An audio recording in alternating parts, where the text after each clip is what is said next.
Hey everybody, and welcome back to the farm. I decided to skip out on last week's episode to combine content for this episode because I didn't have enough recordings, unfortunately. However, I do have a lot of cool things to show you, and as time goes by, there's going to be more and more that we can talk about. So let's go ahead and head out over there and check out what has happened in the last 2 weeks on the farm. First off, this was from a week ago, from the first set of eggs that we put in this year. You can see the embryo inside pulsing, and that is a very good sign when they are 2 weeks in development. It's often a sign of a healthy chick that's going to hatch. This is how you would determine your final hatch count quantity because of how active the embryos are.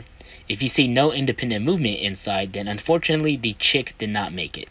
But if they are moving like this one, the aiden's guaranteed to hatch.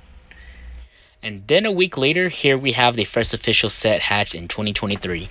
We will be referring to them as set 1, of course, because they are the first of the year. Currently, of the 29 viable eggs that we had, we've only hatched out 20 of them so far.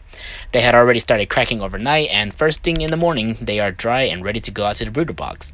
So this set is comprised of our own stock as well as a dozen from a local egg seller that we had decided to set in. Again, we are testing for fertility rates as well as growing rates. Our stock this time around consisted primarily of meat birds again, and with a few exceptions for project breedings that we did. The dozen that the local seller had is consisted of mainly barnyard breeds that are free range and organic. I remember seeing Dominickers, Wyandottes, Black Majestic, Gold Comets, as well as Buff Orpingtons when I purchased these eggs. So after rushing them outside, we're going to be putting them into their new box, which is a separate brooder room compared to the old one. We already got their water in there, but unfortunately we didn't get the food bowl dried in time, so it's still drying out before we do give them food. But that's okay, because typically they don't need to eat until after 24 hours, typically, because chicks automatically still have a little bit of yolk left from whenever they do hatch out of the eggs, and that will sustain them until they are ready to eat food independently. But of course, we're going to give them food later on whenever the food bowl is dry, but right now we're just letting them settle in because it's still kind of cold outside. In other news, we have our little hyper carnivore here helping us dig out the rats from the grow out room that you saw last week. His nose tells him exactly where the tunnels are, and we let him put his hunting instincts to work. He helps keep the place free from vermin, but of course today there was nobody home, so we just let him have his fun digging out the rat holes. Of course, after we are done with digging these holes, we're going to be filling them back up with dirt, leveling them out, and putting back the stags.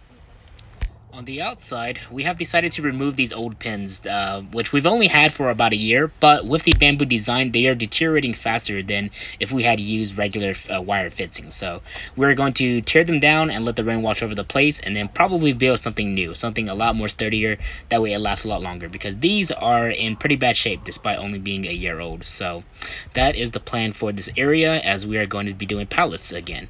So stay in tune for new buildings. After a couple of days of digging and repairing the stag rooms, we went ahead and sprayed down the grow out room with treated water. This mix is to help balance the pH level of the soil as well as wash out any ammonia from the last year's stock of poop. But of course, this is only one of many to go. We wanted to make sure that it was cleaner and disease free so that when we release set 9 in here, they have little chance of catching any illnesses. Also just helps in general with keeping the place smelling nicer. Of course, the stags are put back together with their roommate, and they will be here until the girls are ready to make eggs again. And then back to set 1, we had some more hatch out, so we're just dropping them off. And also looks like the other ones had their water bowl a little dirty, so we're just going to empty that out real quick. But their food bowl is set up, so they are good to go. And while I was finishing up, we heard a little hunter barking and scratching on the opposite corner of the farm and rushed out there to see what was going on. And would you look at that, he found himself one of those vermin. This is why he is a vital part of the farm, to make sure these pests don't threaten our chickens. Gotta love him. Now, of course, we could not forget about set 9. They're getting really big, and we decided to start introducing them to corn. We start them in small increments to wean them off of the crumbles, and eventually to primary grain diet as well as free range time for supplements. And at the end of the week, set 1 is looking super healthy and ecstatic about eating. I always enjoy this part of raising chicken because of how small and cute they are.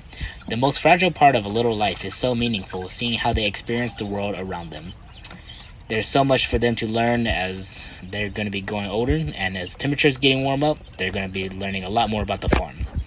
But of course, I also really enjoy the stage of where set 9 is.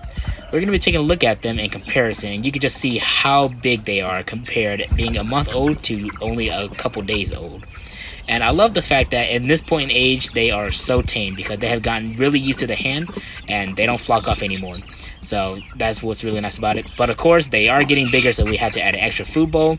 And we're probably going to be using that half-gallon jug that's cut out in the back soon for their water because they're getting bigger and they're just going to eat and drink a lot more.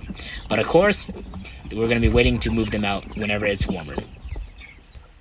But anyways, thank you guys for tuning in for this week's episode. I hope you all enjoyed it, and if you will, please like and share this video with your friends and family.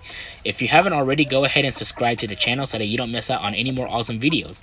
Got plenty of shorts we're going to be uploading as well, and as the day goes by, you're going to just see more and more of the farm as the temperatures warm up. But anyways, I will see you all on the next one.